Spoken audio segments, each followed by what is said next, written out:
बिस्मिल्लाहिर्रहमानिर्रहीम। अस्सलाम वालेकुम। मैं डॉक्टर अब्दुल राफ़ी आपकी खिदमत में हाज़िर हूँ सराजिया क्लिनिक एंड ट्रस्ट की तरफ से। आज का हमारा मौजू है आँखों में शुगर की तबाकाइयाँ। जी हाँ, शुगर की जो आँखों में पेचीदगी हैं उनकी तादाद काफ़ी ज़्यादा है। मैं जल्दी जल्दी मैं आपको बता दूँगा। एक तो ये जिसे हम मोतिया कहते हैं, कैटरेक्ट कर देती हैं, ग्लाकोमा कर देते हैं, जिसपे आमतौर पे लोग कहते हैं काला मोतिया। आंखों का प्रेशर वगैरह इसमें बहुत बढ़ जाता है और इसके बाद आंख के जो पर्दा होता है ना, उसमें मसाइल पैदा करता है, जो नॉन प्रोलिफरेटिव और प्रोलिफरेटिव रेटिनोपैथी जिसको कहते हैं। इससे बनाई चली जाती है इंसान की आंखों की। इसके अलावा रेटिनल डिटैचमेंट कर देता है, यानी कि जो पर्दा है वो अपने असल मुकाम से ना पीछे से उखड़ जाता है। तो ये बड़ी यानी कि बुरी कॉम्प्लिकेशन है इसकी, डायबिटीज़ की। और ये मैकुलर एडीमा करता है, यानी कि पर्दे के अंदर एक खास जगह पे ना एक सोज हो जाती है, जिसे कहते हैं डायबिटिक मैकुलर एडीमा। जिससे जो सेंट्रल विजन है ना, जो इंसान जो चीज़ें देखता है उसके दरमियान वाला जो हिस्सा है वो बहुत बुरी तरह मुतासर होता है। इसके अलावा जो इन्फेक्शंस है बाकी जिसम में, जैसे शुगर के मरीजों में बहुत ज़्यादा इन्फेक्शन होते हैं, ऐसे इसमें पैन अप्थलमाइटिस तक हो सकता है, यानी कि पूरी की पूरी आँख ही ज़ाया हो सकती है। फंगल इन्फेक्शन भी हो जाते हैं, म्यूकोरमाइकोसिस वगैरह, जिससे आँख निकालनी पड़ती है। इसके अलावा आपसे एक अर्ज़ करनी थी कि हमारे यहाँ अक्सर देखा गया है कि लोगों को नाक के ऊपर ना बॉयल निकल आता है, दाना जिसे कहते हैं निकल आता है। उसको ज़्यादा ना छेड़ा करें, और शुगर के मरीज़ तो बिल्कुल भी ना उसको छेड़ें। उसमें ये अंदेशा होता है कि मरीज़ को कवर्नस साइनस थ्रोम्बोसिस हो जाएगा। ये एक वीनस सिस्टम होता है दिमाग के अंदर। तो ये जो हमारा एरिया है ना, ये वाला, इसको कहते हैं लिटल्स एरिया। तो यहाँ जो ड्रेनेज है इसकी इसकी दिमाग की तरफ जाती है। तो ये होता है कवर्नस साइनस थ्रोम्बोसिस। बहुत ख़तरनाक होता है, इससे आँख कहीं दाएँ-बाएँ ऊपर नीचे मूव नहीं कर सकती, और अक्सर क्योंकि हमारे यहाँ चीज़ों की ट्रीटमेंट में जो है डिले हो जाता है, तो मरीज़ की अक्सर डेथ हो जाती है इससे।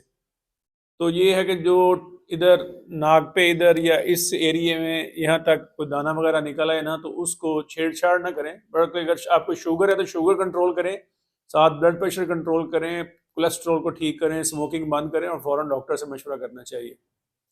जी हाँ, ये कुछ चंद कॉम्प्लिकेशंस जो आपको बताई हैं, ये आंखों के बारे में है सिर्फ। एक दो गुजारिशात इसके अलावा आप हज़रात से करनी थी। हमारा जो है clinic clinic Sarajia clinic and trust है।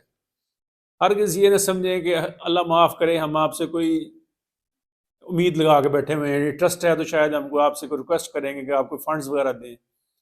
ऐसी कोई इंशाल्लाह नौबत नहीं आएगी।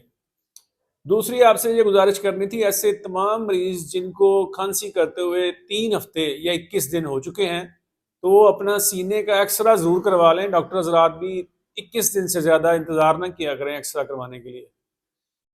दूसरी अर्ज़ ये करनी थी कि हमने बहुत ज़्यादा सिगरेट्स जो हैं उन पे बहुत ज़्यादा बात की है, तो कुछ लोगों ने कहा जी हमारे तो जो दादा हैं उनको तो 30 साल हो गए हैं सिगरेट पीते हुए, उनको तो कुछ भी नहीं हुआ। बिल्कुल ठीक कह रहे होंगे आप, लेकिन इसमें अर्ज़ ये है कि जो सीओपीडी वगैरह होती है ना, ये सिर्फ 15% लोगों में होती है, स्मोकर्स में होती है।